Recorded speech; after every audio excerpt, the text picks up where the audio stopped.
Assalamualaikum warahmatullahi wabarakatuh. Waalaikumsalam warahmatullahi wabarakatuh. Selamat malam, salam damai, sejahtera untuk kita semua. Om Swastiastu, Namo Buddhaya, salam kebajikan, Rahayu Sagung Dumadi.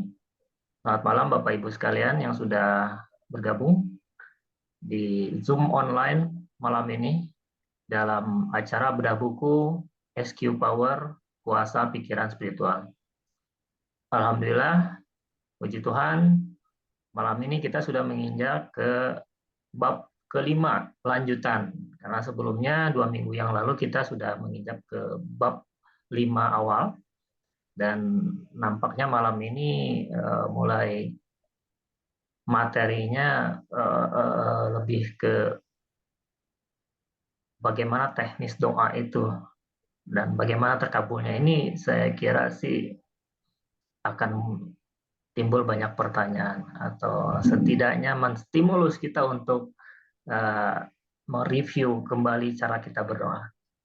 Bapak Ibu sekalian, malam ini kita sudah bergabung bersama dengan Pak Budi Yono sebagai pemateri utama, dan insya Allah juga di 2 minggu ke depan kita akan melanjutkan sesi bedah buku ke uh, materi berikutnya atau ke bab berikutnya. Jadi untuk Bapak Ibu sekalian yang baru bergabung malam ini, saya sarankan silakan bisa dilihat di YouTube di materi-materi sebelumnya, karena kita ada materi-materi yang berhubungan dari bab pendahuluan bab 1 sampai bab 8 nantinya.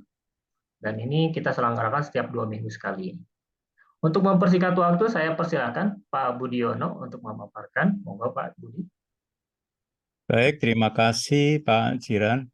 Assalamualaikum warahmatullahi wabarakatuh. Waalaikumsalam warahmatullahi wabarakatuh. Salam damai dan sejahtera, penuh sukacita buat kita semua. Om Swastiastu, Namo Buddhaya dan salam kebajikan. Kita panjatkan puji syukur kepada Tuhan, Allah yang Maha Pengasih, Pemurah, ya, dan segalanya. Hari ini saya bisa bertemu dengan Bapak Ibu sekalian yang sangat saya kasihi, ya, di dalam sharing pemberitaan SQ Power ini, ya.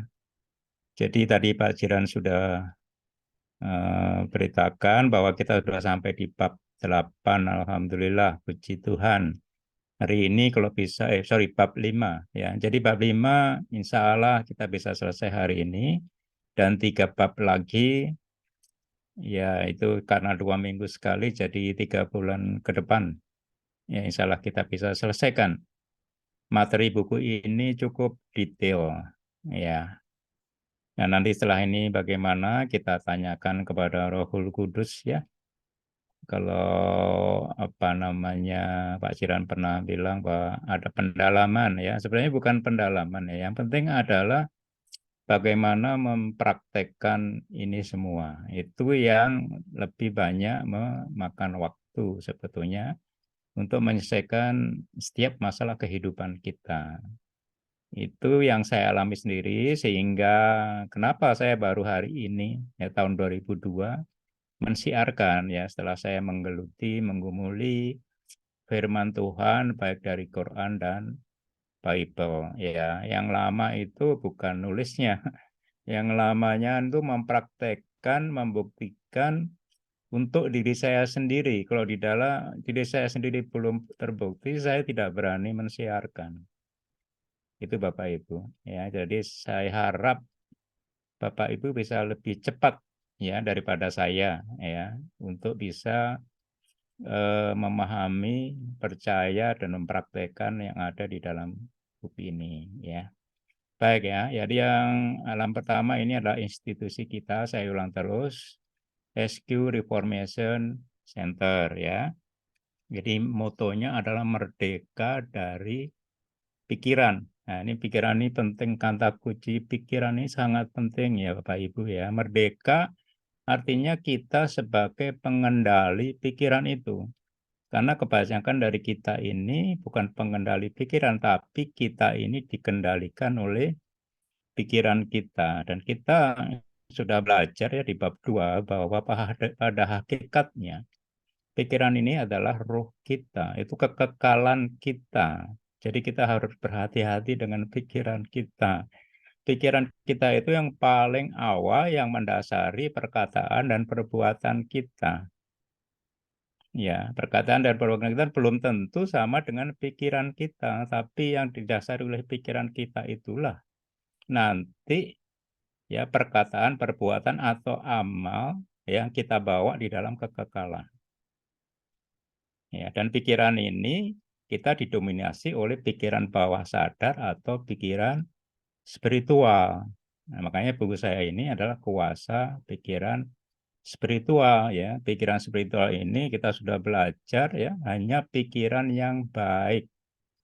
Ya pilihlah yang baik. Ya banyak itu karakter baik umum maupun spesifik dari pikiran baik. Ya yang paling ingin saya ingatkan adalah pikiran yang pro-positif. Ya jadi pro dan positif ya. Dan lawannya bukan anti negatif, bukan. Ya apalagi anti positif pasti banyak yang sudah tahu itu tidak lakukan. Tapi yang banyak kita lakukan oleh pikiran jiwa kita adalah anti negatif. Ya kalau anti negatif ini dipikir oleh pikiran jiwa itu baiknya. Itu pikiran spiritual tidak berpikir begitu ya. Karena di dalam pro positif pikirannya baik ada hal pro. Pro itu penerimaan, kesepakatan ya, persetujuan ya. Tapi kalau ya positif, tapi kalau anti negatif. Nah, anti ini masalah. Ini pasti pikirannya banyak penolakan ya, pertentangan, perselisihan di situ. Ya, kalau negatif ya negatif. Jadi hati-hati dengan pikiran anti negatif. Yang ini banyak dianggap oleh pikiran jiwa kita itu baik, tetapi itu menurut Allah adalah yang tidak baik atau jahat. Dan yang kedua, pikiran spiritual ini adalah pertobatan sejati itu, dan juga kerendahan hati sejati yang sangat-sangat diperkenan Allah. Kita sudah belajar itu. Ya, dan pikiran spiritual ini yang bersedia menerima amanah ya, kuasa otoritas Allah di bumi ini. Ya, kalau kita berpikiran tani pasti tidak bersedia karena ya tidak pede. Ya. Dan juga pikiran spiritual ini memiliki kesadaran kebenaran diri sejati. Itu nanti di bab ke-6, Bapak Ibu. Kebenaran diri spiritual, ya bukan kebenaran diri kinerja jiwa kita. Dengan kebenaran diri spiritual ini, kita berani datang ya di bait maha suci Allah, yaitu di bait spiritual. Ya, karena kita roh Allah itu adalah roh spiritual, maka kita menyembah Allah itu hanya melalui roh dan kebenaran sejati roh. Dan itu hanya pikiran spiritual yang mempunyainya. Dan terakhir, pikiran spiritual itu yang bisa menerima Rohul Kudus, Rohul Allah. Dan itu nanti di bab 7. Ya, yang kuasanya luar biasa, yang mengajar kita ya segala hal tentang spiritualitas atau surgawi ya, yang bersifat mujizat di situ. Itulah pikiran spiritual Bapak Ibu yang kita pelajari. Baik, kita hari ini di bab 5 ya Bapak Ibu, Bapak 5 dan bab 5 sudah kita bicarakan minggu lalu. Ya, dan bab 5 minggu lalu ini mengenai anugerah dan iman ya, ini bagaimana menggunakan otoritas kuasa ya, kesatuan anugerah dan iman, dan kita belajar tentang iman Allah yang berasal dari Allah, bukan iman manusia yang biasa kita pahami dan praktekkan ya. Ini adalah pikiran spiritual ya, iman Allah ini, dan iman Allah adalah hukum spiritual kita sudah belajar. Nah, sekarang kita hari ini belajar tentang ketidakpercayaan. Ini pikiran jiwani manusiawi kita. Ya, sumbernya apa? ya, dan sebabnya apa. Nanti kita bicara, dan menyangkut dengan itu kita nanti bicara tentang doa dan puasa. Ini yang bisa mengatasi ketidakpercayaan. Ya, doa dan puasa pikiran, ya, bukan hanya makan tubuh, ya, dan perkataan kita. Dan juga kita nanti akan bicara tentang bagaimana pikiran spiritual itu berdoa, yang ini berbeda dengan pikiran jiwa kita. Baik, Bapak Ibu, ya, kita mulai ini.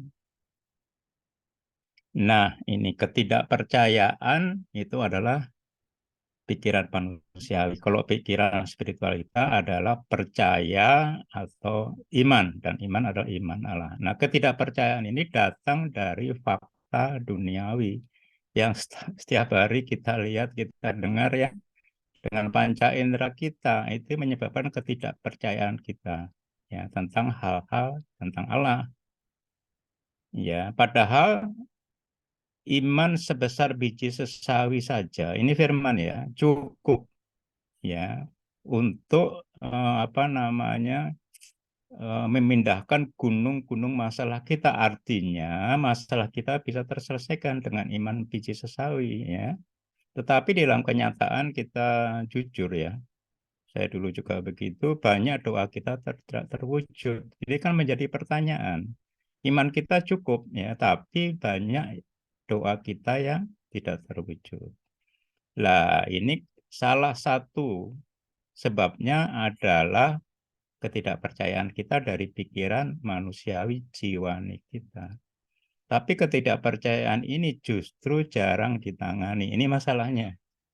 Ya, yang banyak ditangani tentang iman, tapi iman itu pun yang ditangani tentang iman jiwani, bukan iman rohani kita yang berasal dari Allah.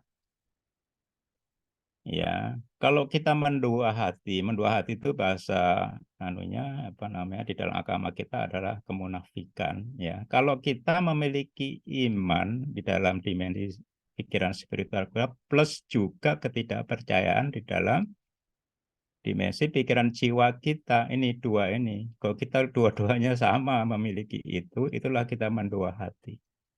Ya, ini berasal dari sumber yang berbeda. Iman ini datang dari pendengaran akan firman yang kita sudah bahas 2 minggu yang lalu.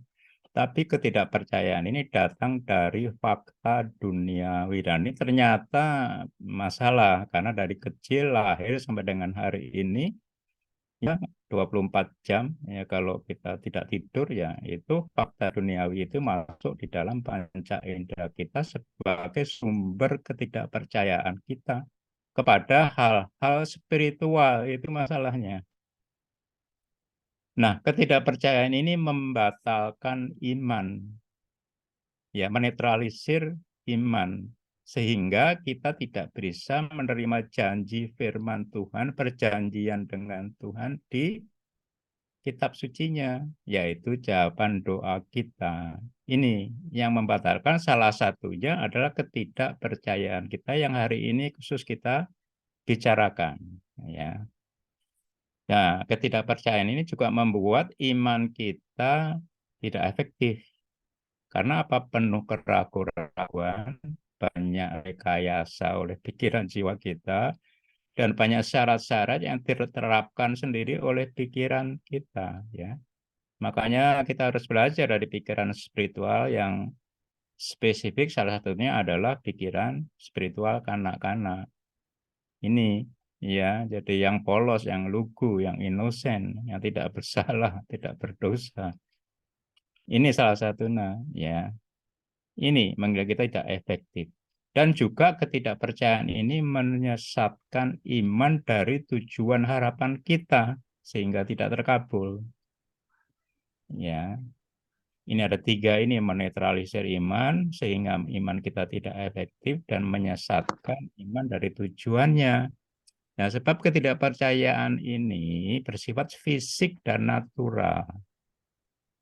Ya, jadi dengan iman yang spiritual ini tidak bisa diatasi. Jadi diatasi dengan diusir dengan doa dan puasa, ya yang banyak diajarkan sudah di dalam setiap agama kita. Ya, itu tujuannya sebetulnya ya untuk mengatasi ketidakpercayaan, tidak hanya sekedar lapar dan haus.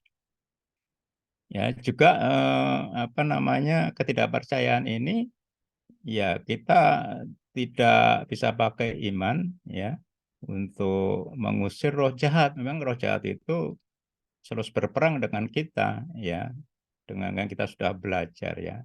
Tapi ketidakpercayaan ini beda ya. Ini dimensinya bukan spiritual. Kalau roh jahat ini dimensinya spiritual. Tapi kalau ketidakpercayaan ini dimensinya adalah fisik dan natural. Jadi harus bisa hanya diusir oleh doa dan puasa. Nah, nanti kita lebih detail kita bicara. Nah, ketidakpercayaan ini berupa apa? Kekerasan hati atau pikiran, kedegilan hati atau pikiran. Ini yang merupakan berhala utama dari kita. Ya, kita berhala utama kita adalah pikiran, berhala terbesar kita adalah uang.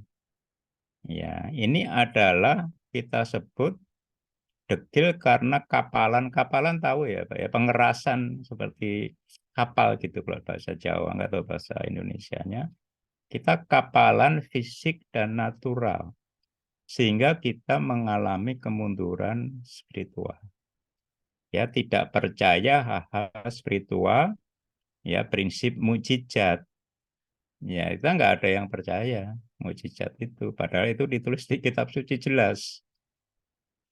Ya, karena kapalan fisik dan natural yang setiap hari dari lahir sampai dengan hari ini kita menerimanya melalui mata, telinga, dan panca indera kita. Nah, padahal mujizat ini bisa terjadi hanya oleh iman yang murni. Nggak perlu besar-besar karena kita sudah belajar bahwa kita sudah menerima anugerah iman spiritual atau iman Allah ya dengan ukuran yang sama yaitu ukuran supranatural. Jadi nggak ada yang paling lebih besar dan lebih kecil ya, tetapi bagaimana kita secara efektif mempraktekkan iman itu yang membedakan. Ya, iman murni itu adalah tidak tercemari oleh ketidakpercayaan. Jadi bukan masalah iman yang besar. Nah, ini kita yang jarang menangani gitu. Ya. Nah, kunci untuk menang ya sekarang yang kita tangani banyak ketidakpercayaan ini. Ini lebih mudah sebetulnya karena bisa dilihat dengan panca indera. Kalau iman Allah sendiri itu dari pendengaran firman lebih sulit ya. Makanya banyak yang menangani iman itu. Ya, tetapi yang ditangani juga iman dari jiwa kita, bukan iman dari roh kita atau pikiran spiritual kita. Ya, tapi kalau ketidakpercayaan ini jarang ditangani. Caranya jadi kuncinya untuk menang terhadap ketidakpercayaan. Jadi ini perbandingannya atau hubungannya. Kalau kita memiliki ketidakpercayaan sedikit, maka iman kita otomatis akan lebih kuat. Ya, kalau kita banyak terobsesi oleh hal fisik dan natural, ya banyak itu, maka otomatis iman kita akan lemah. Nah ini, ya kita itu hidup di dunia, tapi tidak berasal dari dunia ini. Kita harus pakai pakaian astronot, yaitu jiwa dan tubuh kita. Kita harus ingat itu. Ya, jadi makanya dahulukan Allah, dahulukan hal spiritual. Itu maksudnya seperti itu. Kita boleh jadi menikmati dunia ini, tapi dahulukan iman Allah, bukan ketidakpercayaan. Jangan terobsesi. Obsesi itu bahasa ininya melekat ya Bapak Ibu ya, melekat ya. Ini hati-hati. Ini jadi hukumnya hanya seperti ini. Jadi tangani ketidakpercayaan. Kalau itu sedikit iman kita, ya iman ini harus diprogram memang ya. Nanti otomatis dia akan kuat ya. Kalau kita banyak terobsesi, melekat kepada dunia ini yang dilihat oleh panca indera kita ini, iman kita akan melemah. Kita perlu iman yang murni. Ini contoh murid Nabi Isa itu saya sudah pernah bicara ya.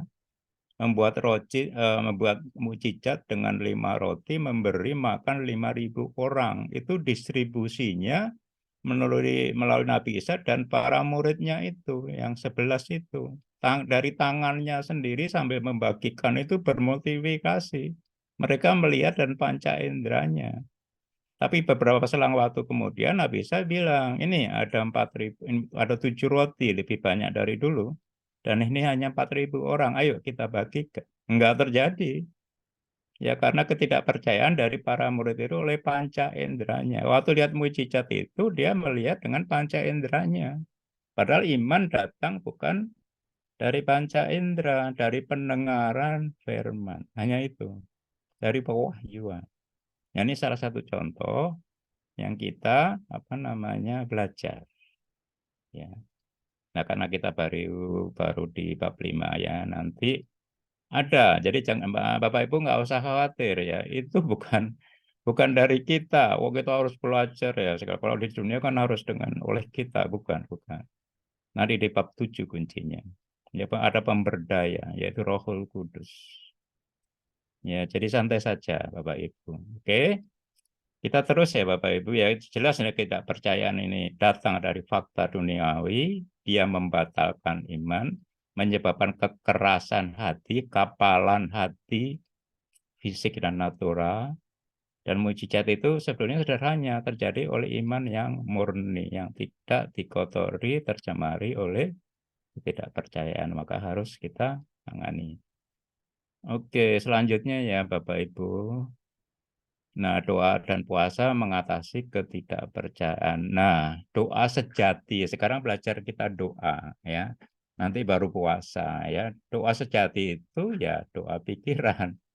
Ya, bukan doa ucapan kita dan perbuatan kita. Memang kita harus ya di dalam agama kita harus berdoa ya, sholat dan sebagainya itu kan ucapan dan perbuatan harus dari situ ya. Tapi ujungnya ultimate-nya, puncaknya adalah doa pikiran. Sebab apa?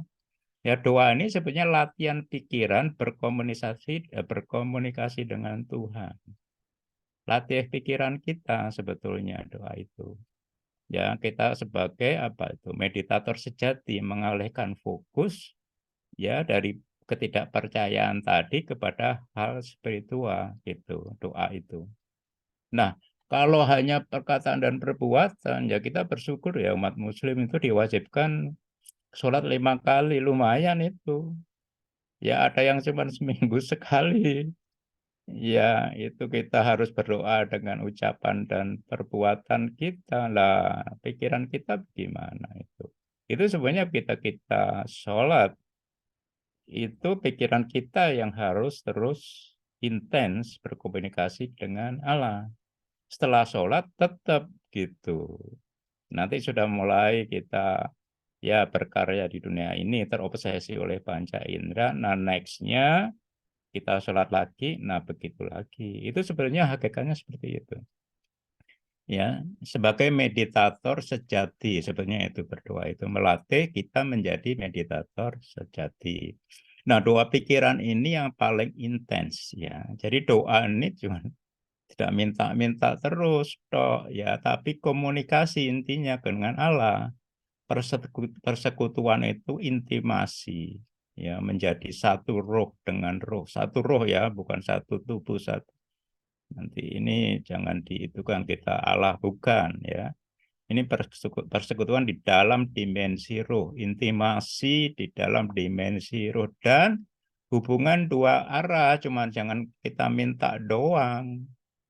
Ya, harus kita mengenal arah. Nah, gimana kita bisa dua arah kalau kita tidak diprogram dengan firman-Nya? Karena Allah itu berbicara melalui firman-Nya.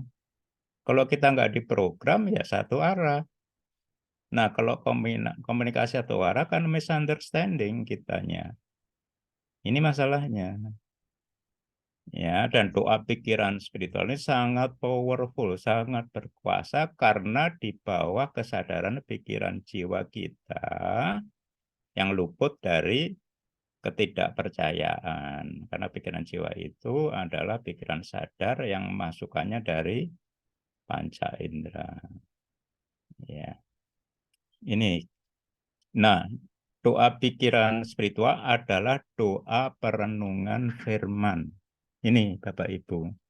Ya, jadi apa yang kita renungkan bukan masalah kita, ya. Firman itu sebetulnya apa? Sebetulnya perkataan Allah, ya, solusi semua masalah kehidupan kita. Sebetulnya itu firman.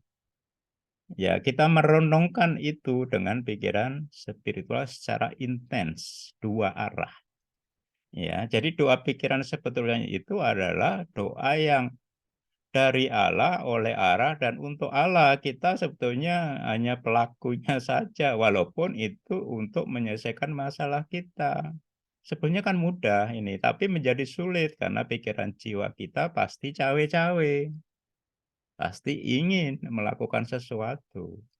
Dari Allah karena anugerahnya sudah disediakan di dalam kita, yaitu di dalam roh kita. Oleh Allah ya kita diberi potensi, yaitu iman Allah yang sudah ada di dalam kita. Ya nanti makanya kalau berhasil pasti karena ini pikiran spiritual ini bawah sadar kita, pasti kita memuji Allah, memuliakan Allah. Karena itu adalah semua dari Allah, bukan karena kita. Seperti itu doa pikiran itu otomatis ya ininya apa mekanismenya seperti ini. Perenungan firman. Doa pikiran yang diam, yang fokus, ya, renungkan firman terkait dengan harapan doa. Maka kita memilih ribuan firman itu yang terkait dengan harapan doa kita. Dan buku ini semua sudah kunci-kunci ya daripada ribuan ayat, ya, terutama di Injil Perjanjian Baru dan juga di Quran, ya, yang sudah menjadi kunci-kunci itu. Jadi kalau Bapak itu memahami ini yang saya 22 tahun, Bapak Ibu bisa jauh lebih singkat, tapi tetap harus direnungkan. Ya, supaya mengendap kepada pikiran spiritual kita. Dan Tuhan pasti jawab dengan apa? Remanya. Nanti muncul itu solusinya itu. Ya, kita tahu-tahu ngerti aja. Pasti jawab dia. Karena ini di dalam firman-Nya. Nggak mungkin nggak jawab. Ya, karena di dalam kitab suci Tuhan menjamin, ya, seperti ada perumpamaan. Kalau kitab suci itu kan banyak perumpamaannya. Allah itu seperti sahabat sejati, ya, sejati yang ingin segera rindu mengabulkan himbauan sahabatnya. Tidak perlu meminta, sahabatnya menghimbau aja, ya, cuma menghimbau, cuman ya nyinggung aja. Ya Allah itu udah ingin segera mengabulkan. Itu perumpamaan di dalam kitab suci. Ya, di dalam kitab suci juga. Di ini bukan seperti pikiran jiwani kita, hakim yang lalim, yang mengulur-ulur waktu, permintaan dari ya orang yang dihakimi itu. Enggak seperti itu. Gitu. Ya, maka itu dijamin oleh kitab sucinya. Ini harus menjadi pemahaman dan dipercaya oleh pikiran spiritual kita. Pikiran jiwa nggak bisa, pasti pakai syarat dan sebagainya seperti hakimnya lalil ini, Bapak Ibu yang lalim ini. Ya, maka ini semua yang saya tulis di sini ini sebetulnya bisa direnungkan. Kalau kita ada masalah, oh Tuhan itu pasti jamin, pasti jadi ini, gitu. Ya, Tuhan itu pasti jawab. Ya karena semuanya oleh Dia, dari Dia, oleh Dia dan untuk Dia. Ya bukan karena saya, ya bukan karena saya tidak layak, karena kurang ini, kurang itu. Ya ini semua kalau sudah renungkan, mengendap, ngeh, remanya muncul, selesai urusan di situ. Ya jadi ada masalah, jangan menyelesaikan masalah itu fokus kita kepada masalah, cari solusi. Beda itu ya, jadi fokus kita kepada solusi. Solusi itu di mana? Itu anugerahnya yang sudah disediakan oleh Allah di roh kita. Melalui apa? Kitab suci. Ya, program di situ. Ya, dan alhamdulillah saya bisa menulis ini semua. Sebenarnya saya tidak mau menulis ini Bapak Ibu, sulit untuk menjadikan ya pewahyuan roh ini menjadi pikiran jiwa seperti tertulis seperti ini. Itu yang lama banget. Saya males, mendingan saya praktek sendiri. Waktu itu saya begitu karena ini amanah untuk saya sebelum saya nanti meninggal. Ini saya lakukan. Dan ini mulai saya menulis itu, kan saya mulai mendalami firman ini tahun 2000. Menulisnya buku Power mulai baru 2018. Ya, saya ngeh bahwa itu adalah amanah Allah untuk Tuhan untuk saya. Dan baru bisa terbit tahun 2022. Jadi 4 tahun untuk menulisnya saja merubah pewahyuan saya dari pikiran spiritual menjadi pikiran jiwani saja. Supaya pikiran jiwani Bapak Ibu bisa paham, diulang-ulang, dimeditate, nanti mengendap ke pikiran spiritual roh Bapak Ibu semua menjadi rema. Itu. Ya, jadi konversi bolak-balik. Jadi pikiran spiritual saya menjadi pikiran jiwa saya. Dengan pikiran jiwa saya sekarang ini, Bapak Ibu bisa menerima dengan pikiran jiwa, tapi Bapak Ibu harus mengunyah, meditate, merenungkan, sehingga nanti pikiran jiwa Bapak Ibu mengendap ke dalam pikiran roh menjadi rema Bapak Ibu semua. Itu luar biasa. Itu sangat mempersingkat waktu. Nah, ini yang jadi judul hari ini. Bagaimana cara pikiran spiritual berdoa. Nah, ini dapat ya. Doa permohonan. Ya, bukan. Ini permohonan bagaimana mengambil dan menerima anugerah dari masalah kita. Bapak Ibu beda. Bukan masalah permohonan, masalah kita diselesaikan. Bukan. Kita kan nangis-nangis ini bukan Bapak Ibu. Saya sendiri seperti itu. Sampai tahajud itu cuma nangis, curhat masalah kepada Allah. Itu saja. Ya Allah kasihan saja, selesai gitu. Tapi kan ada hukum spiritual yang kita belajar. Ya. Jadi kalau kita curhat masalah, fokus kita di mana masalah. Masalah itu adalah hal negatif. Solusi itu hal positif ya. Jadi kalau listrik itu ada hukumnya, ini spiritual sama. Ini seperti menyetrum diri kita sendiri. Kalau kita cuma nangis-nangis ini ya maaf ya Bapak Ibu. Ini yang saya lakukan dulu juga. Ya, kita bermohon masalah kita bukan nggak boleh ya, tapi nggak perlu diulang-ulang. Allah Tuhan sudah ngerti masalah kita. Ya Tuhan, Engkau mengerti masalahku kan gitu yang sebetulnya. Ya, yang aku fokuskan hari ini yang kau tahu. Nah, aku mohon. Itu beda, itu permohonan yang jauh lebih dewasa dengan pikiran spiritual. Gimana sih ngambil dan menerima anugerah? Firman-Mu berkata, banyak, nah tolong aku pilihkan yang mana. Semua dia. Nah, setelah itu baru kita ikuti dengan pujian syukur apa? Yaitu anugerahnya yang sudah diberikan kita, itu kita menemukan di situ. Dengan solusi, oh ini remanya muncul. Sampai rema itu muncul. Kita bersyukur karena anugerah remanya. Ini Bapak Ibu. Syukur kodos itu selesai. Tinggal satu kan hukumnya. Doa otoritas kuasa, doa iman apa? Percaya dan perkatakan kepada masalah. Sebagai co-creator yang kemarin itu. Ya, berkata kepada masalah dari hasil rema ini. Selesai Bapak Ibu. Saya kasih contoh ya, Nabi Isa itu kan diajar oleh Roh Kudus untuk membangkitkan hati. Ya, anak Sairus itu yang beberapa menit mati dia bangkitkan. Ada anak janda, anak itu beberapa jam dibangkitkan. Nah, ini Lazarus ini 4 hari sudah dikubur, dia membangkitkan itu.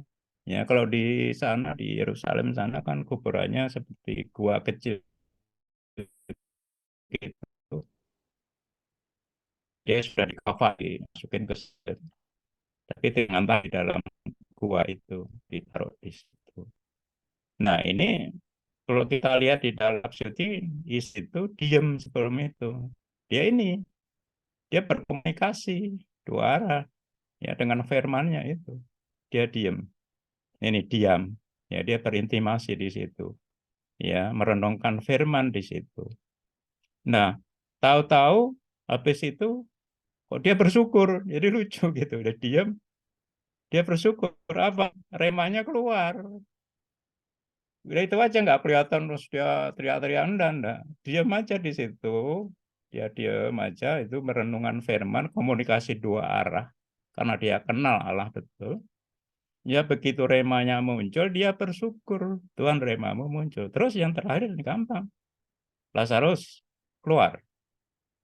Keluar ya sambil dia meretelin kafannya hidup. Ya, tentu saja dengan pikiran spiritual yang kita sudah belajar yaitu regeneratif. Regenerasi kebangkitan, ya meregenerasi kehidupan ada di situ. Itu adalah salah satu karakter pikiran spiritual. Kita harus punya itu. Ya, kita harus ngerti itu bahwa di dalam pikiran spiritual ada pikiran kebangkitan di situ. Ya, Bapak Ibu, ya jadi yang sudah masalahnya rasanya sudah habis-habisan. Ada kebangkitan, kehidupan itu ada di ruh kita. Kita belajar benih kan sudah ya Bapak Ibu ya. Ya benih itu ya yang menyebabkan petani kaya itu benih itu bukan karena pinternya petani, bukan. Ya ada kehidupan dalam benih itu menjadi 100 kali, 700 kali ganda. Jadi simple banget gitu loh.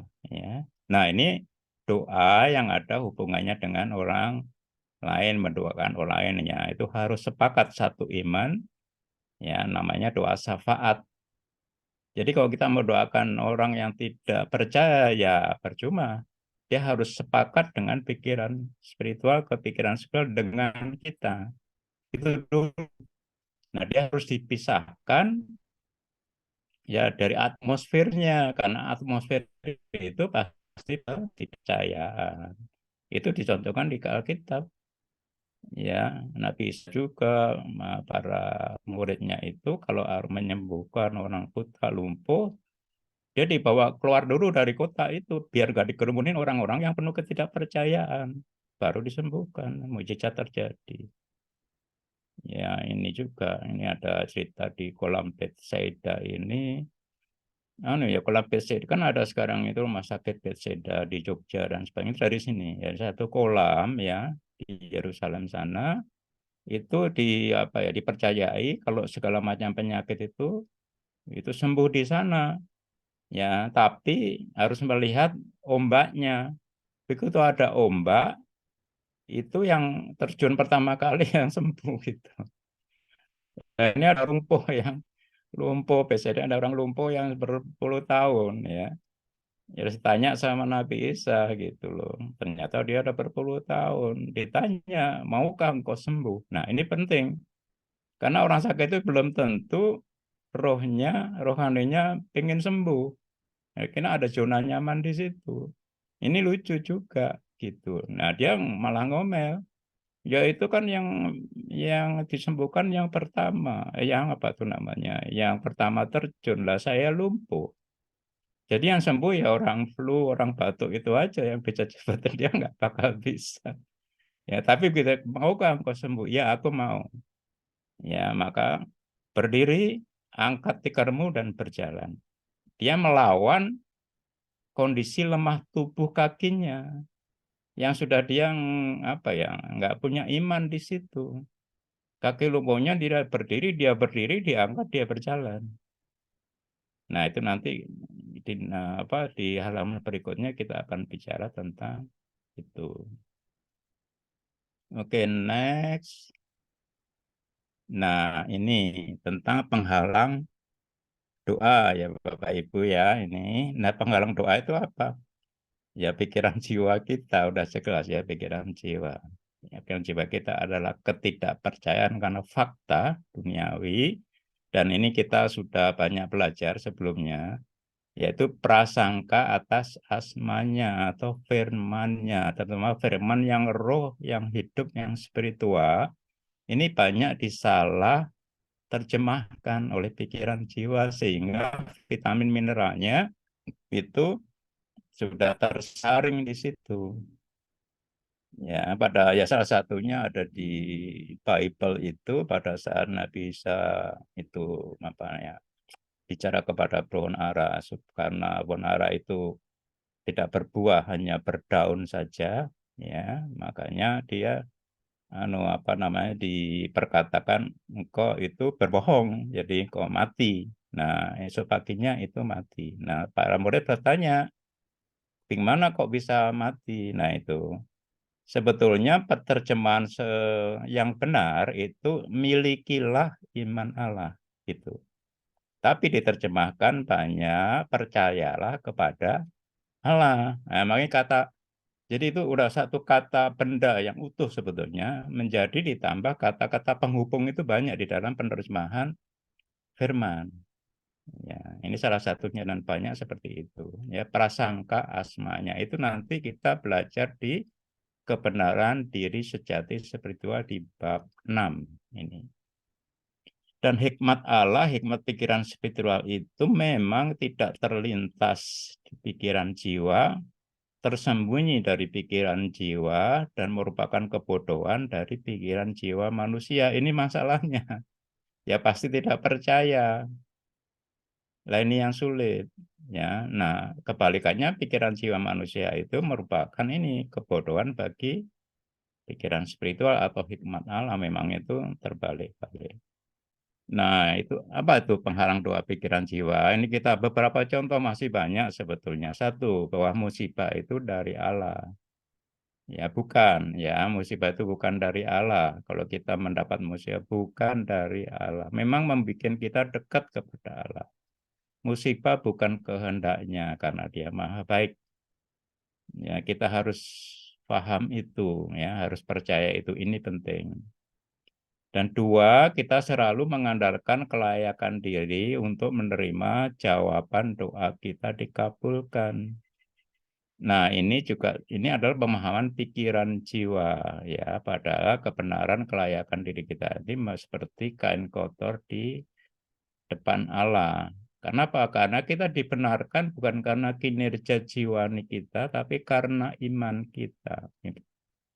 Iman Allah kita kepada Dia. Ini yang dihitung sebagai kebenaran. Kalau kinerja dihitung sebagai upah, beda. Ya. Nah, kita suka pikiran jiwa bukan sering ya selalu, masalah kita ini sulit terkabul. Iya, itu kan bagi kita, tapi bagi Allah semuanya mudah. Ya, itu kita harus sadar. Ya, bahkan sudah tersedia jawabannya di dalam dimensi roh kita masing-masing. Seperti kemarin itu kita harta karun di dalam halaman pekarangan rumah kita yang kita tidak mengerti.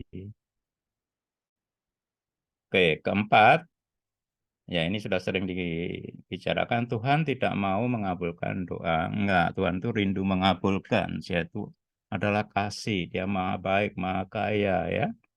Tadi seperti sahabat yang rindu mengabulkan bukan permintaan, hanya himbauan daripada sahabatnya.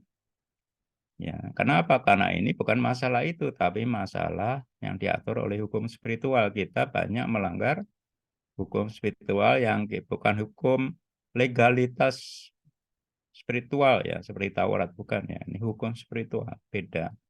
Karena tidak bisa mengerti. Juga kita berasumsi bahwa iman kita tidak cukup besar.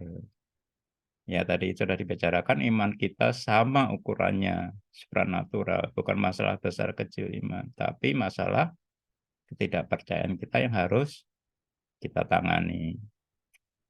Ya, nah, kita sering berpikir bagaimana proses terkabulnya doa kita. Ya, yang sulit itu ya susah karena itu tersembunyi. Pikiran jiwa kenapa kita pikirkan itu bagiannya Allah. Ya, kita percaya hasilnya saja. Itu bagiannya Allah, ya. Dan itu sifatnya supranatural. Kalau kita memikirkan itu, ya kita jadi Allahnya. Ya, nomor 7. Ya, pikiran jiwa itu sering fokus kepada usaha dan kinerja diri kita. Nah, ini yang tidak pernah sempurna, jadi nggak pede sebetulnya, tapi kita mengandalkan juga. Nah, itu kan mendua hati. Kita andalkan diri kita yang sebenarnya kita nggak pede, itu masalah. Tadi kemunafikan itu seperti itu. Harusnya kita fokus kepada anugerah Allah. 8. Ya, fokus pada penghakiman Allah. Allah itu menghakimi dan sebagainya dan sebagainya. Iya, kalau di dalam legalitas hukum Taurat. Tapi dengan keselamatan spiritual Allah, anugerahnya, ya, itu Allah itu menganugerahi. Ya, kalau kita berpikir tentang penghakiman Allah, itu menjauhkan hati dan pikiran kita dari Allah. Ya, jadi itu menjauhkan jawaban doa kita. Nah, 9 ini penting ya, bahwa pikiran jiwani itu memikir bahwa perbuatan baik akan menghapus dosa kita. Tidak bakal bisa. Ya, perbuatan baik itu kita menerima upah. Ya, hanya anugerahnya saja yang menutupi dosa. Dosa itu tetap ada. Ya, nggak ada orang suci jiwani siapapun dia. Nggak ada. Pasti ada salahnya. Nabi-nabi dulu semua banyak salahnya. Makanya Nabi Ibrahim perlu iman, Nabi Daud perlu anugerah. Nah, kita sudah menerima iman dan anugerah itu melalui keselamatan setelah Allah. Roh dan kalamnya yang turun di dalam setiap kita sudah tersedia di sini sekarang. Ya, hanya ditutupi oleh Allah tahu. Seperti Adam telanjang itu Allah tahu. Ya, Adam berdosa, ya dia jatuh di bumi. Allah tetap berkomunikasi dengan Adam. Teman Adam nggak bisa ngerti karena terputus. Itu Allah kita. Dan 10 itu ada seperti ini ya, pemahaman kitab suci tadi ini ya, prasangka kitab suci sebetulnya. Kita mengasihi Allah dengan sepenuh hati dan pikiran. Harus, wah, ya enggak bisa.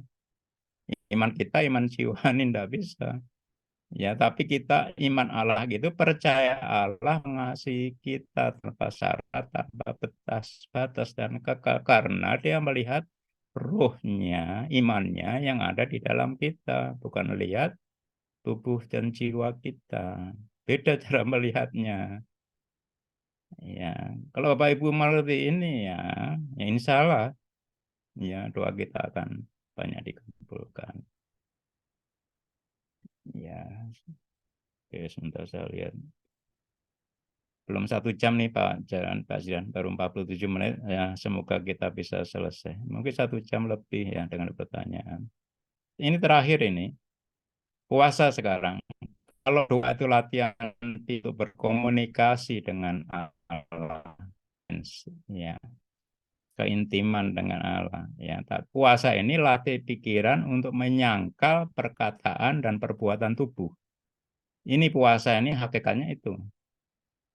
Ya, puasa ini juga untuk melemahkan hasrat jiwa dan tubuh tentang hal duniawi sebagai sumber ketidakpercayaan. Kita sudah belajar di bab peperangan itu ya, pikiran spiritual di bab berapa 3 ya, kalau nggak salah ya, atau 4 itu. Hasrat tubuh itu apa? Itu adalah hasrat makan dan seksual. Hasrat jiwa adalah apa itu namanya, kemampuan ya dan kuasa diri kita. Itu yang dilemahkan dengan kita puasa tidak makan. Ya, tapi tujuan sebetulnya adalah puasa pikiran sebetulnya untuk sangkal, perkataan dan perbuatan kita. Itu. Ya, puasa ini tidak menggerakkan Tuhan untuk meresponi doa, enggak bisa. Ini tadi cuman ini aja, latih pikiran untuk sangkal, perkataan, perbuatan tubuh kita sendiri. Lemahkan hasrat jiwa dan tubuh kita sendiri. Itu tujuannya. Ya, tapi di dalam puasa kalau kita berdoa, nah beda lagi itu. Kita berkomunikasi dengan Allah kalau doa itu latihan pikiran. Tapi kalau puasa sendiri tidak bisa menggerakkan Tuhan untuk meresponi doa kita. Anugerahnya itu dilakukan karena inisiatif dia, bukan karena kita. Ya, kita ketika meresponi bagaimana mengambil dan menerimanya. Atau juga puasa nggak bisa ngusir iblis untuk menghalangi doa. Dia kerjanya menghalangi doa kita, nggak bisa. Karena ini dimensinya adalah spiritual. Ya, makanya kalau di puasa itu iblisnya dirantai ya, saya nggak tulis itu. Ya, jadi memang nggak bisa. Ini urusannya dengan diri kita sendiri, Bapak Ibu, puasa ini. Ya, latih pikiran untuk sangkal dan melemahkan hasad. Nah, ada 3 puasa sebenarnya, yang tingkatan dari puasa perbuatan, puasa perkataan, dan puasa akhirnya ultimate-nya itu puasa pikiran. Ya, perbuatan ini menyangkal kelemahan tubuh kita menjadi perbuatan baik. Seperti tadi yang di Betsaida itu orang lumpuh itu digerakkan oleh imannya menyangkal kelemahan tubuh yang lumpuh. Ya, dia coba untuk itu berdiri. Contohnya kita giat berkarya walau tubuh sedang lemah, ya, bukan justru malah berkarya ketika tubuh kita masih kuat, ya. Masih banyak contohnya, ya ini. Nah, puasa perkantaan itu menyangkal fakta negatif, ya, yang kita lihat dengan perkataan baik, karena hidup dan mati dikuasai oleh lidah. Ini hukum spiritual, percaya dan perkatakan. Jadi perkatakan, ya, walaupun kita masih sakit, ya aku sudah sembuh.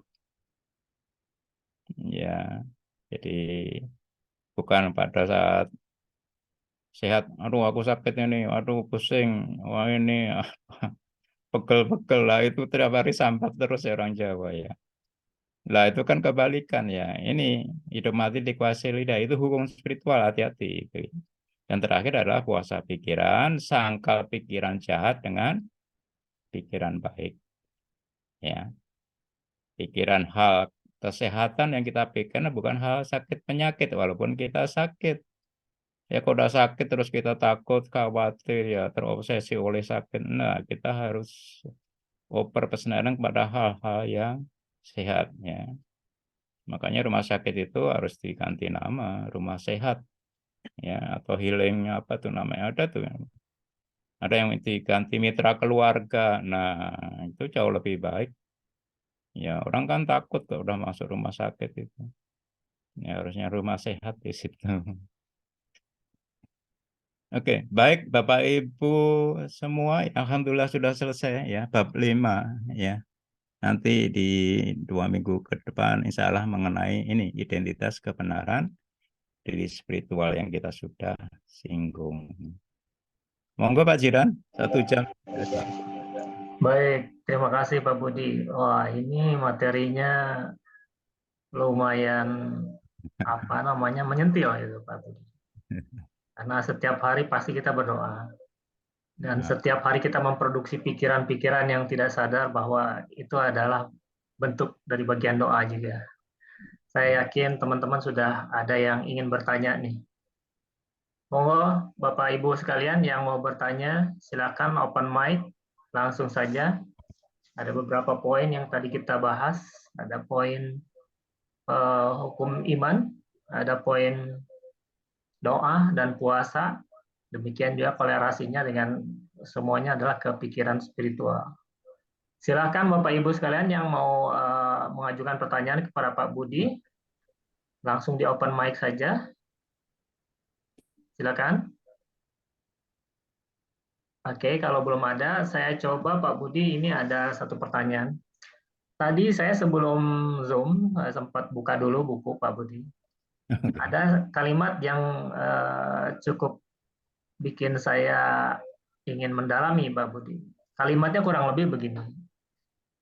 Manusia dengan mengandalkan pikiran jiwa atau manusia yang mengandalkan pikiran jiwa, pikiran manusia, identik agresif dengan perbuatan karena hidup dengan penglihatan. Sedangkan manusia yang mengandalkan pikiran spiritual identik dengan agresif dengan iman gitu ya. ya, Karena hidup oleh kepercayaan. betul. Pak Budi, saya ingin bertanya nih. Agresif ada dua kalimat agresif ya, yang pembedanya adalah manusia yang mengandalkan pikiran jiwa dan agresif manusia yang mengandalkan pikiran spiritual. Ya, Kalau agresif dalam perbuatan kan pasti kita sudah paham ya gimana gitu ya Pak ya. ya. Yang ini saya pertanyakan tuh kalau agresif dalam dimensi ruh atau batin konteksnya di pikiran spiritual itu bagaimana Pak? Contoh konkretnya Pak bisa Oke, dikasih baik. penjelasan. Silakan Ya. Pak. Terima kasih Pak Jiran, pertanyaan yang bagus sekali. Ya, Pak Jiran itu pasti pertanyaan itu apa ya, tips cerdasnya, praktisnya, kan gimana praktek ya, itu persis saya dulu itu, ya, dan itu bagus sekali ya. Nah, tadi nanti kita insya Allah kalau sudah habis, ya kita bikin untuk itu Pak, karena itu penting banget. Tapi ini saya jawab ya Pak ya. Jadi agresif ini sebetulnya apa? Menghidupi dan mendahulukan ya Pak ya, itu ya. Bukan kalau terus iman nggak berbuat gitu ya. Nah, bukan kalau berbuat itu tidak beriman ya. Kalau berbuat itu pasti beriman. Karena apapun perbuatan kita, perkataan kita, sengaja atau tidak, itu pasti didahului oleh pikiran kita. Itu pasti. Ya, makanya hati-hati. Ya, itu hati-hati. Dan yang menggerakkan pikiran itu apa? 99% pikiran spiritual, bawah sadar. Nah, ini kan repot ini urusannya, Pak Jiran gitu loh. Makanya kita harus melatih agresif dengan iman. Itu dahulukan iman. Iman itu apa? Kita sudah belajar imannya Allah. Itu berkomunikasi dengan Allah melalui kunci-kunci firman-Nya, dan itu sudah banyak saya tulis ini yang berhubungan dengan masalah kita. Nah, itu harus kita latih, terutama masalah kita yang besar. Tapi kalau masalah yang kecil pun nggak masalah, kita akan dahulukan iman kita dulu. Ya, paling tidak kita sadar secara iman. Nah, ini dulu. Niat sebetulnya itu.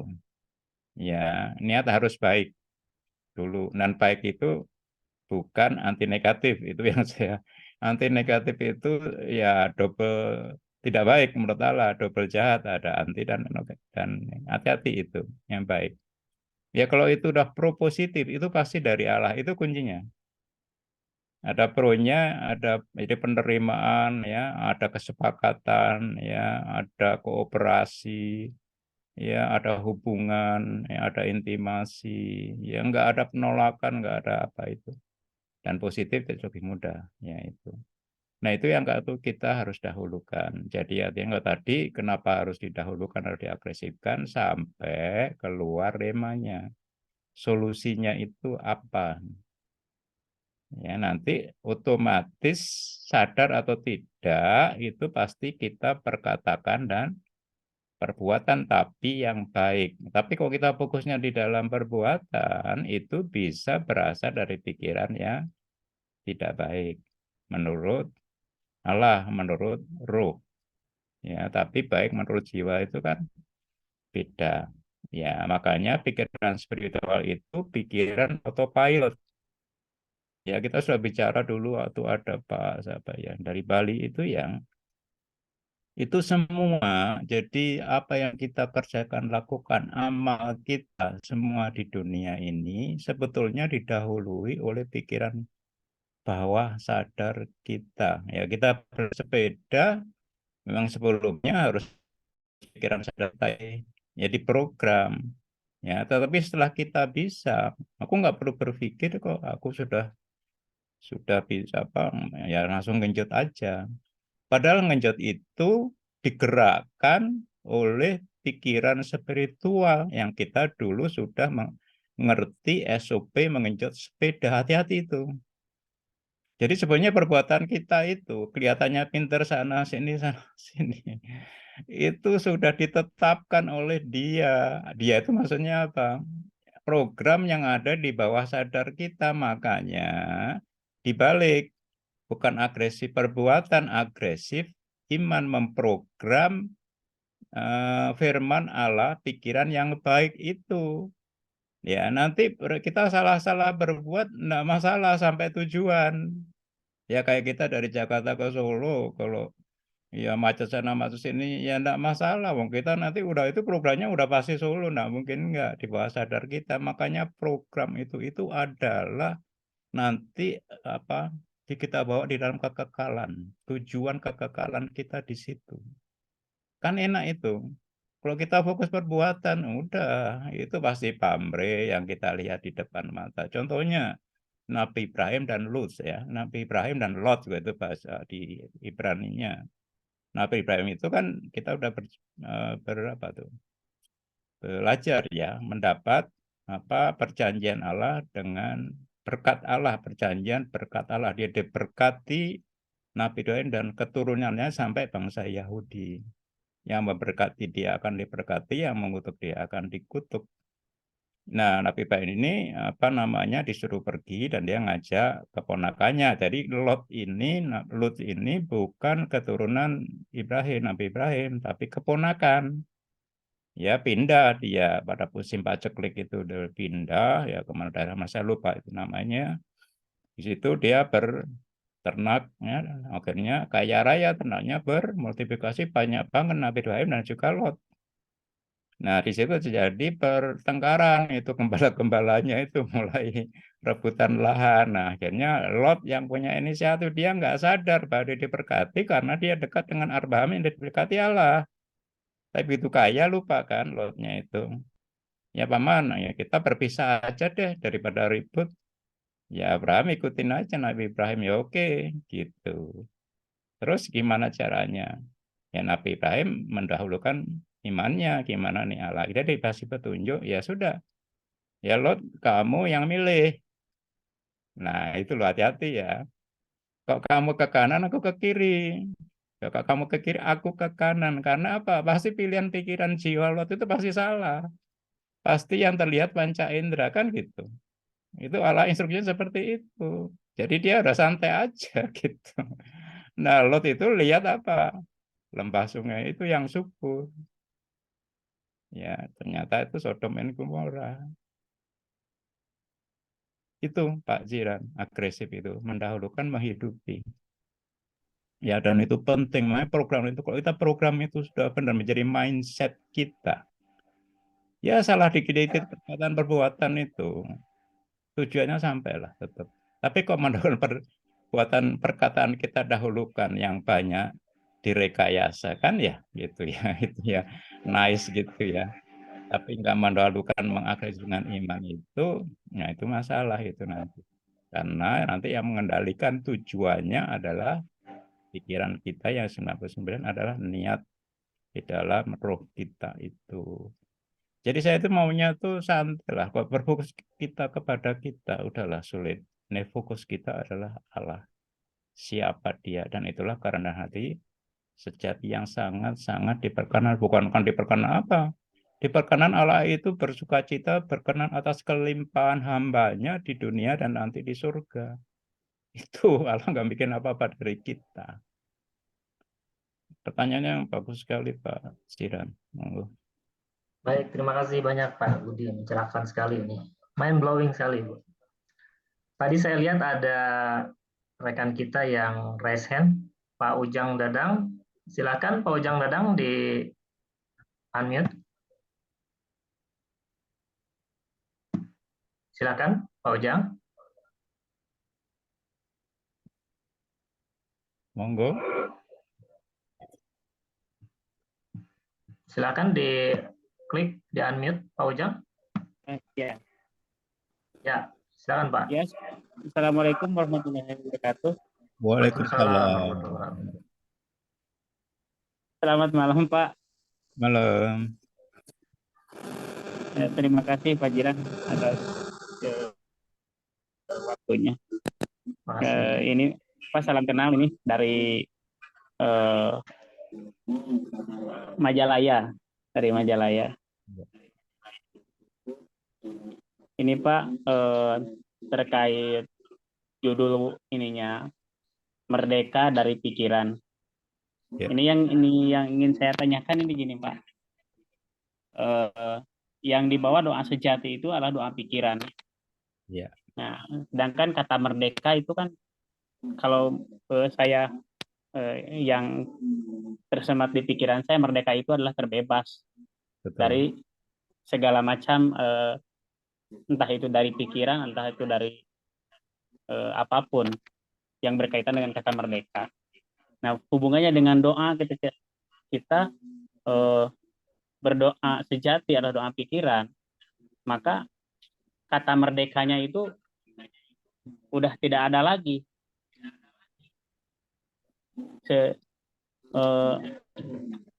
Jadi yang ingin saya yang kurang yang saya kurang pahamnya itu Ya. pikiran merdeka itu kan udah tidak terkait dengan apa-apa, Ya, ya, ya, ya, sejati itu pikiran. ya, ya, Itu keterhubungannya itu gimana itu? ya, ya, ya. Baik, baik. Baik, Pak Ujang, saya mengerti itu Ya. pertanyaannya. Terima kasih Pak. Bagus sekali, Pak. Ya. Oke, jadi ini sebenarnya masalah pikir spiritual itu detail di bab 2 kalau nggak salah ya.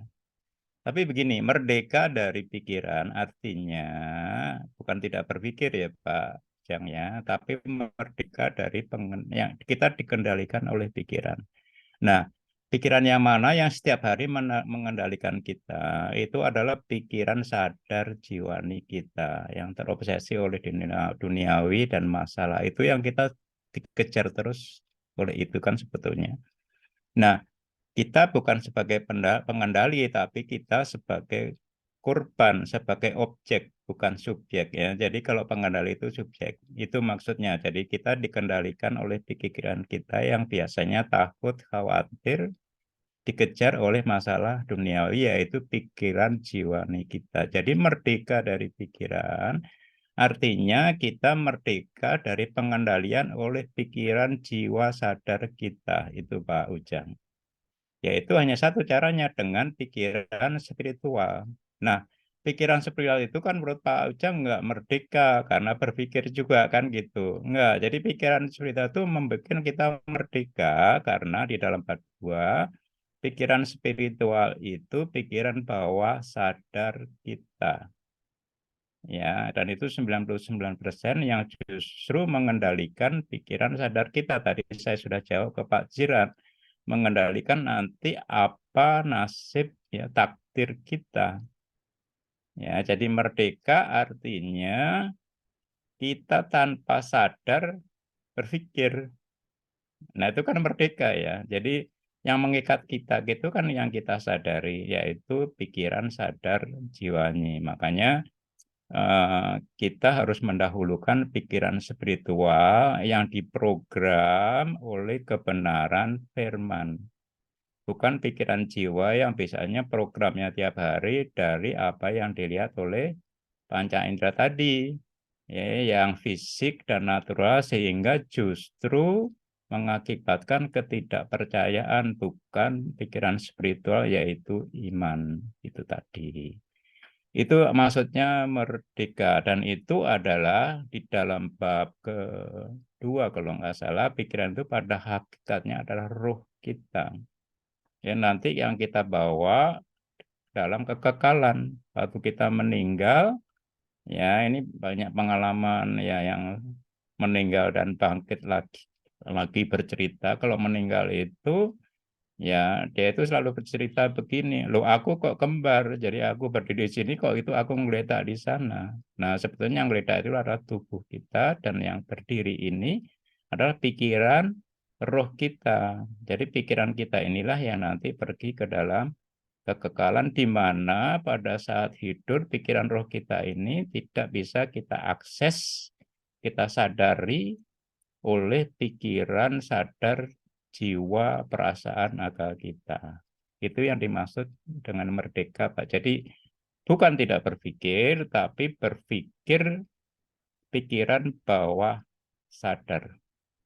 Sehingga kita tidak merasa berpikir itu. Tapi tetap berpikir. Contohnya malaikat. Malaikat itu adalah makhluk roh ciptakan Allah. Ya, malaikat itu tidak mempunyai tubuh seperti kita.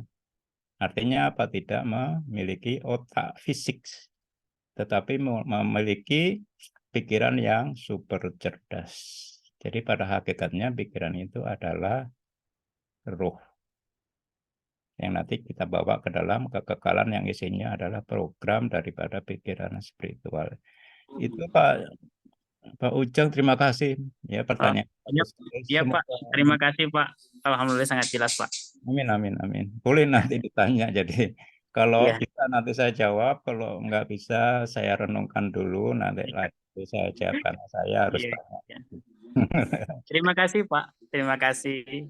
Ngomong. Baik, terima kasih Pak Ujang. Ya Pertanyaannya sama-sama Pak Muzira. ya pertanyaannya cukup mewakili juga nih dari banyak pertanyaan sepertinya. Iya. Baik, Bapak Ibu sekalian, jika ada yang mau menyambung pertanyaan, saya masih persilahkan, masih ada slot waktu. Monggo, silakan langsung di open mic saja. Kalau belum ada, Pak Budi, ini mungkin pertanyaan terakhir Pak Budi dari saya, Pak Budi. Boleh. Ini ada sedikit sebetulnya masalah kebanyakan orang, Pak Budi. Iya. Ada kalimat yang memang ini pasti menyentil, Pak. Kalimatnya begini, doa kita sering terbatalkan oleh pikiran kita sendiri. Mungkin teknisnya doanya harusnya sudah terkabul, tapi dibatalkan, di-cancel oleh pikiran kita sendiri. Nah, lalu terkabulnya doa juga bukan masalah memohon dengan penuh perasaan, menangis, terus merangkai kata-kata indah gitu di hadapan Tuhan. Juga bukan bergantung kehendak Tuhan, gitu. Melainkan adalah hukum-hukum yang mengatur cara kerja iman. Iya. Pak Budi, kan ini yang kita ketahui nih, pikiran jiwa lebih kenal pada hukum-hukum secara universal kesemestaan, misalkan seperti banyak yang dipelajari oleh para saintis atau para cendekiawan tentang law of the universe gitu ya, banyak turunannya ini. Oke. Ada law of divine oneness, law of vibration, law of attraction dan sebagainya begitu. Nah, Pak Budi, apakah hukum iman itu hukum law of the universe yang banyak kita pelajari ini, Pak Budi, bagian dari hukum iman tersendiri atau bahkan sebetulnya opposite, berkebalikan itu? Saya mohon dijelaskan Pak Budi untuk ini. Oke. Terima kasih Pak Jiran, pertanyaan bagus sekali. Ini banyak baca buku nih pasti Pak Jiran ini. Law of Attraction ya segala macam ya. Bagus itu Pak. Ya, jadi itu hukum apa namanya tuh, ketertarikan, tarik menarik ya, law of attraction dan sebagainya. Itu sebenarnya bagian daripada hukum alam. Kan ada dua hukum ya, ciptaan alam, hukum alam dan hukum spiritual ya Pak ya. Nah, itu adalah bagus itu. Tapi itu adalah pendalaman ya ayat-ayat Allah yang kauliah ya, yang alam ya. Kauliah ya, Pak ya. Yang dari alam yang tersirat, bukan yang tersurat di situ menjadi sains, dan itu adalah kauliah yang utama. Seperti kemarin kita belajar tentang bukti ilmiah pikiran spiritual. Ya, dengan fisika kuantum sama itu sebetulnya. Mereka dengan pikiran jiwa mendalami itu, mungkin itu dasarnya juga dari firman, tapi dengan pikiran jiwa timbullah seperti itu. Dan itu memang akibatnya seperti itu. Bisa menarik itu ya, karena kuantum itu acak ya. Acak itu dalam satu waktu bisa berada di tempat yang berbeda tapi merespon pikiran kita. Menarik kan, law of attraction dan sebagainya. Dan itu adalah kauniah yang utama. Betul kauniah ya Pak ya. Itu yang tersirat yang di alam semesta itu. Yang utama menjadi sains itu. Seperti kita percaya prinsip penciptaan, bukan prinsip apa namanya itu evolusi sebagainya itu. Itu adalah betul-betul ayat-ayat kauniah yang utama.